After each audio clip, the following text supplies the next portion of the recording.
আসসালামু আলাইকুম প্রিয় দর্শক, অন্য মঞ্চের আলাপ চাইতায় আপনাদের সকলকে আমন্ত্রণ জানাচ্ছি। কথা বলার জন্য আমরা আজকে আমন্ত্রণ জানিয়েছি। সেনাবাহিনীকে বলা হয় সবচেয়ে ডিসিপ্লিনড বাহিনী। একজন সাধারণ সৈনিক যেমন তার ঊর্ধ্বতন অফিসারের আদেশকে বেদ বাক্য হিসেবে মেনে নিয়ে সেই আদেশ তামিল করে, তেমনি ঊর্ধ্বতন সেনা অফিসার তার ওপরের কর্তৃপক্ষের আদেশ মান্য করবে। এটাই হলো সেনাবাহিনীর শৃঙ্খলা। চেন অফ কমান্ড অনুযায়ী চলে সেনাবাহিনী, যন্ত্রের মতো। নিচু তলায় কেন, ওপর তলাতেও প্রশ্ন করার অধিকার নেই। কেন করব বা কেন যুদ্ধ করব বা কেন গুলি চালাবো, এরকম প্রশ্ন করার অধিকার যদি চায় বাহিনী, তবে সেটা শৃঙ্খলাযুক্ত বাহিনী আর থাকে না। বাংলাদেশ সেনাবাহিনীর মাথায় আছেন দেশের রাষ্ট্রপতি, তিনি সেনার নিয়মতান্ত্রিক প্রধান। তবে প্রশাসনিক প্রধান হলেন প্রধানমন্ত্রী। রাষ্ট্রপতি চলেন মন্ত্রিসভার পরামর্শে, মন্ত্রিসভার প্রধান হলেন প্রধানমন্ত্রী। রাষ্ট্রপতি তার আদেশ নির্দেশ জারি করেন প্রধানমন্ত্রীর মাধ্যমে। গত বছর বাংলাদেশে যে রাজনৈতিক উথাল পাতাল ঘটলো, সেটা শেষ পর্যন্ত যেখানে এসে পৌঁছলো তেমনটা হতে পারতো না যদি শেখ হাসিনার সরকারের নির্দেশ মেনে সেনাবাহিনী সেদিনের সেই উচ্ছৃঙ্খল জনতাকে দমন করার জন্য উপযুক্ত ব্যবস্থা গ্রহণ করত। উচ্ছৃঙ্খল বললাম বলে কারো কারো হয়তো রাগ হতেই পারে, কিন্তু সেদিন অন্তত দেখিয়ে দিয়েছে, এবং তারপরের গত 10 মাস দেখিয়ে দিয়েছে যে ওই বাহিনী ছিল, ওই জনতা ছিল উচ্ছৃঙ্খল। কিন্তু সেনাবাহিনী তার নিয়োগকর্তার নির্দেশ মানতে সরাসরি অক্ষমতা জানায়। তাদের এই অক্ষমতা সাহস যোগায় জনতাকে। আজ প্রমাণ হয়েছে সেদিনের জনতার আন্দোলন মুক্তিকামী মানুষের আন্দোলন ছিল না, সেটা একান্তভাবেই ছিল বিদেশি ষড়যন্ত্র এবং তার সঙ্গে দেশি ষড়যন্ত্র। অনেকে সেনাপ্রধানকেও এই ষড়যন্ত্রের অন্যতম শরিক বলছেন ডিপ স্টেটের থেকে বিপুল পরিমাণ অর্থ পেয়েছেন সেনাপ্রধান স্বয়ং। এর সত্য মিথ্যা সম্পর্কে স্পষ্ট করে বলা যায় না, এটা সত্যি নাও হতে পারে, কেননা প্রমাণ নেই, তাই মিথ্যা হওয়ার সম্ভাবনাই বেশি। অন্তত এখন এইটুকু ধরে নিলাম। একটা কথা আমার মনে বারবার এসেছে, সেনাপ্রধান কেন ব্লান্টলি সেদিন প্রধানমন্ত্রীকে বলেছিলেন যে সৈনিকরা আন্দোলনকারীদের ওপর গুলি চালাতে অস্বীকার করেছে? তিনি কি বাহিনীর সাধারণ সদস্যদের মতামত জেনেছিলেন? মতামত জানার জন্য কি কোনো ভোট গ্রহণ করেছিলেন? যতদূর জানি সেরকম কিছু হয়নি, হওয়ার কথাও নয়। বাহিনী শুধু নির্দেশ মেনে চলে, ওপর থেকে নিচে অবধি যে নির্দেশ আসে সেই নির্দেশ। তাদের নিজেদের ব্যক্তিগত মতামত থাকতেই পারে, কিন্তু পেশাগতভাবে কোনো মতামত থাকতে পারে না। নির্দেশ মানাটাই সেনাবাহিনীর কাজ। তাহলে গুলি চালানো এবং রাইফেল নামিয়ে রাখার সিদ্ধান্ত কার এবং কেন এমন সিদ্ধান্ত? নিশ্চিতভাবেই সিদ্ধান্ত ছিল সেনা প্রধানের, এবং অবশ্যই তিনি একা নন, তার সঙ্গে বাহিনীর সর্বোচ্চ পর্যায়ের কিছু অফিসার থাকতেও পারেন। কিন্তু মজাটা দেখুন, সেনা প্রধানের অস্বীকৃতির যে ঘোষণা, সেখানে দোহাই দেওয়া হয়েছে সাধারণ সৈনিকদের।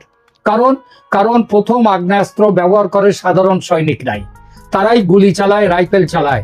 বলপ্রয়োগ না করার পক্ষে কি কারণ দেখিয়েছিলেন সেদিন সেনাপ্রধান, একটু দেখা যাক। নিউজ 24 অনলাইন পোর্টাল তার গত বছর 8 আগস্টে যে জানাচ্ছে, বিবিসির সূত্র উদ্ধৃত করে লিখেছে, একাধিক সূত্র বিবিসিকে জানিয়েছে আলাদাভাবে বৈঠকে সামরিক ঊর্ধ্বতন কর্মকর্তারা প্রধানমন্ত্রীকে বলেছিলেন সেনারা বেসামরিক লোকজনের উপর গুলি চালাবেন না, তবে তারা পুলিশকে নিরাপত্তা সহায়তা দিতে পারবেন। শুনলেন কথাটা? আর একবার পড়ছি, সেখানে কি জানানো হয়েছে যে ঊর্ধ্বতন কর্মকর্তারা প্রধানমন্ত্রীকে বলেছিলেন সেনারা বেসামরিক লোকজনের উপর গুলি চালাবেন না। এই খবরটা, সেনারা গুলি চালাবে না, এই খবরটা, এই তথ্যটা, কিংবা এই নিশ্চিতভাবে এই কথাটা কারা বলেছিল ঊর্ধ্বতন কর্তৃপক্ষকে, সেনাপ্রধানকে কারা বলেছিলেন?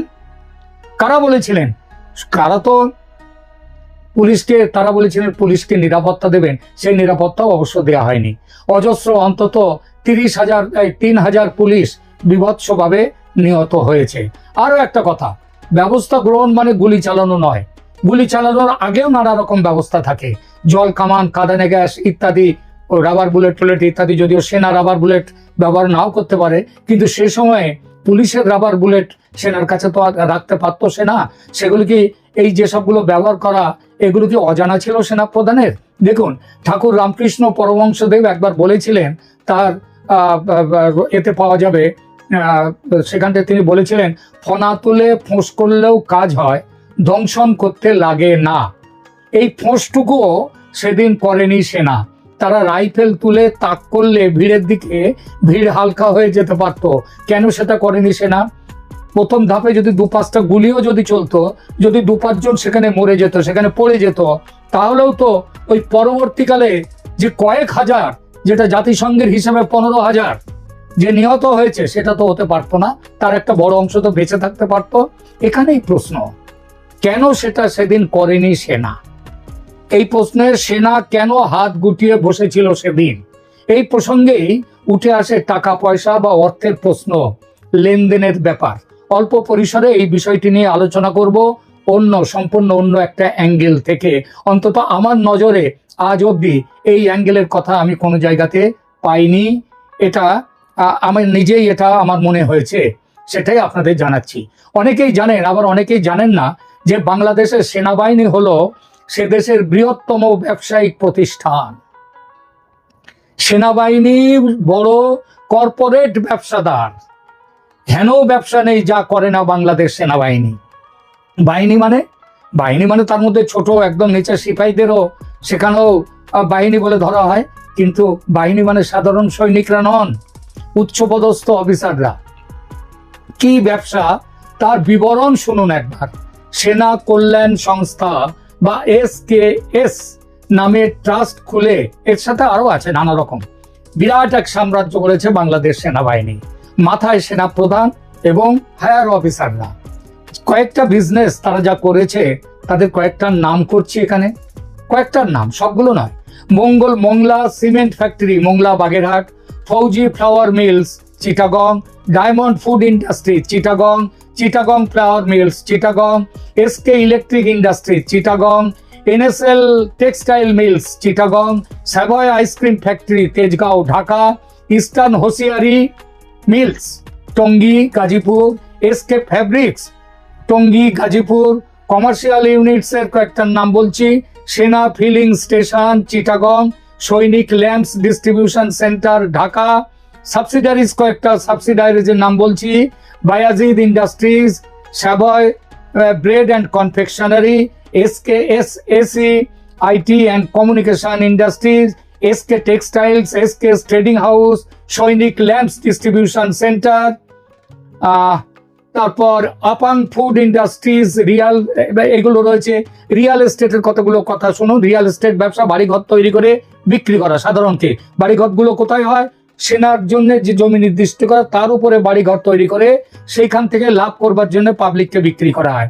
সেনা Kalyan Bhaban Dhaka, Amin Mohiuddin foundation Dhaka, Mahakali land and building Dhaka, Mahakali plot number 7 Dhaka, Shyampur Ghat Dhaka, premises of weather proof packing materials industries Dhaka, SKS commercial complex Tongi Gazipur, premises of Nazir industries Tongi Gazipur, NSL mansion Chittagong, premises of tyre soles Bangladesh limited Chittagong, Mehedibag rest house Chittagong, তারপরে আছে আরো আছে, যেমন ধরুন steel house Chittagong, commercial plot at Agrabad Chittagong, premises of JJ রেব্যাক limited Chittagong, Kalurghat plot 8P heavy 1/A Chittagong, Sena Kalyan Bhaban Khulna, Shiromoni industrial plot Khulna. এখানেই শেষ নয়, আপনারা দেখেন যে ঢাকার যে সব থেকে বড়, সব থেকে rice hotel, Radisson hotel, 5 star hotel, এর মালিককে, এর মালিকও সেনাবাহিনী। এই হোটেলের সব ভিড় থাকে এবং সব থেকে বেশি দাম। কেন জানেন? তার কারণ হচ্ছে এই হোটেলের বিশেষত্ব হলো এখানে যারা উঠবেন তারা সেনা মালিকানায় গল্ফ কোর্সে গল্ফ খেলতে পারবেন। এই গল্ফ কোর্স কাদের? সেনাবাহিনীর। কারা দিয়েছে জমি? সরকার। এই গল্ফ কোর্সে ওই হোটেলের সাথে যুক্ত করে সেই ব্যবসা করা হচ্ছে, যার জন্য অন্য হোটেলগুলো, 5 স্টার হোটেল আরো কয়েকটা আছে, কিন্তু তারা তার সাথে এঁটে উঠতে পারে না রেডিসন হোটেলের সঙ্গে। এছাড়াও আছে সেনা হোটেল ডেভেলপমেন্ট লিমিটেড, একটা chain of hotels, trust bank আছে, trust bank Bangladesh limited, Bangladesh machine tools factory, Bangladesh diesel plant limited, এটা আগে বেসরকারি মালিকানায় ছিল, তাদের কাছ থেকে সেনা ওটা অধিগ্রহণ করে সেনা নিয়ে নিয়েছে। Bangladesh diesel plant limited, infrastructure development company খুলে রেখেছে সেনা, রাস্তাঘাট তৈরি করছে, বাড়িঘর তৈরি করছে। মানে সেনার যে আসল কাজ দেশ রক্ষা করা, তার থেকে এই ইনফ্রাস্ট্রাকচার এই সমস্ত কাজ করার দিকে যেন ওদের বেশি নজর। এছাড়াও আরো বহু ইউনিট বিজনেস এন্টিটি আছে বাংলাদেশ সেনাবাহিনীর, সব নাম বলতে গেলে বহু সময় লাগবে। মানে বাংলাদেশ সেনাবাহিনী শুধু দেশ রক্ষার কাজ করে না, দেশ রক্ষার চেয়ে বেশি করে ব্যবসা। এমন অবস্থা, ব্যবসা রক্ষাই যেন তাদের প্রথম এবং প্রধান কাজ। কোনো ভদ্র শিক্ষিত সভ্য দেশের সেনার এমন ব্যবসায়ী সাম্রাজ্য আছে কি? আছে একমাত্র পাকিস্তান। পাকিস্তানে আছে, পাকিস্তানের সেনাকর্তারা বিশাল বিশাল জমি মালিকানা নিয়ে ব্যবসা নিয়ে তারা বসে আছেন। একমাত্র পাকিস্তান আছে। আর আফ্রিকার হয়তো 2-4টে দেশ, সেখানে হয়তো এইগুলো পাওয়া যেতে পারে, এর বাইরে কোথাও পাবেন না। এর পাওয়ার আসি কেন এই প্রসঙ্গ এই জায়গাটা নিয়ে এলাম, তার কারণ হচ্ছে গত বছর জুলাইয়ে দেশ জুড়ে এত সরকারি বেসরকারি সম্পত্তি ধ্বংস হলো, বিশেষ করে সরকারি সম্পত্তি। সরকারের মেট্রো রেল পুড়েছে, পদ্মা সেতুতে আগুন লাগানো হয়েছে, টেলিভিশন স্টুডিও সেখানে আগুন লাগানো হয়েছে। অথচ সেনাবাহিনীর ব্যবসার জায়গায় কোথাও কি হাত পড়েছে? কোথাও পড়েনি, কোথাও হাত পড়েনি। কেন? তার কারণ হচ্ছে গত 10 মাসে, আচ্ছা গত বছর জুলাইয়ের কথা ছাড়লাম, গত 10 মাসে সেনার কোনো সম্পত্তি আক্রান্ত হয়েছে? একটাও সম্পত্তিও আক্রান্ত হয়নি। কেন হয়নি? আচ্ছা রেডিসন হোটেল আক্রান্ত হলে, কিংবা চট্টগ্রামের মেহেদিবাগ গেস্ট হাউসে আগুন ধরালে কি গুলি ছুটতো না সেনাকর্মীরা? কিংবা এত যে অজস্র তাদের বিজনেসের জায়গা, সেখানে যদি আগুন ধরাতো ছাত্র জনতা সেনার ওপর রাগ করে, তাহলে কি সেনা গুলি ছুটতো না? নাকি সেনাপ্রধান হাত গুটিয়ে বসে থাকার নির্দেশ দিতেন? আসলে উত্তরগুলো আমাকে বলতে হবে না, একটু ভাবুন, আপনারা পেয়ে যাবেন। এই যে বিরাট ব্যবসায়িক সাম্রাজ্য, এর মাথায় বসে আছেন কে? এর মাথায় বসে আছেন সেনাপ্রধান। সুতরাং শেখ হাসিনাকে বাঁচাবার চেয়ে এই সাম্রাজ্য বাঁচানো তার প্রাথমিকতা, তিনি সেটাই করেছেন। একদা হাসিনার আমলে হাসিনা তখন সবে এসছেন, সেনাপ্রধান ছিলেন জেনারেল মঈনুদ্দিন। সেনার ব্যাংক থেকে প্রচুর লোন নিয়েছিলেন, শোধ করেননি। এই নিয়ে বেশ বিতর্কও হয়েছিল তখন। মোহাম্মদ ইউনূস 666 কোটি টাকা কর ফাঁকি দিয়েছেন। আর সেনাবাহিনী, আমাদের সেনাপ্রধান ওয়াকারুজ্জামান, তিনি তার কয়েক গুণ, সেনাবাহিনী আজ পর্যন্ত কয়েক গুণ বেশি কর ফাঁকি দিয়েছে। তাদের কর দিতে হয় না, তাদের হিসাব নিকাশ অডিট পর্যন্ত করতে হয় না। আরো একটা কথা, শেখ হাসিনা শেষ দিকে এসে রাশ টানতে চেয়েছিলেন সেনার এই ব্যবসা প্রেমে, বাজেটে কাটছাট করছিলেন। ডেভেলপমেন্টাল ওয়ার্ক যেটা, সেই খাতে তাদের যে বাজেট কমিয়ে দিচ্ছিলেন।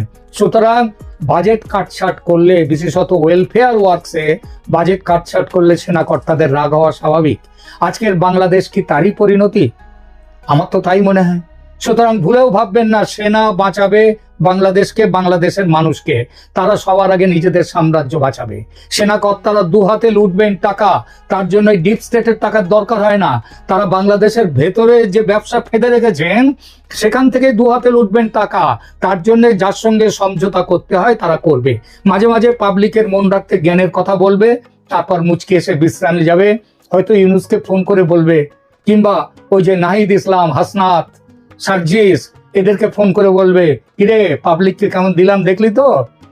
সুতরাং এটা বলেই হয়তো বিশ্রামে চলে যাবেন। যদি আরাকান আর্মি কাল চট্টগ্রামে সেনার যে বিপুল ব্যবসায়িক প্রতিষ্ঠান আছে সেখানে দখলদারি করতে আসে, হামলা করে, তবে বাংলা সেনা হয়তো আরাকান আর্মির সঙ্গেও সমঝোতা করে নেবে। এই হচ্ছে বাংলাদেশ সেনা, এই জায়গাতে দাঁড়িয়ে আছে।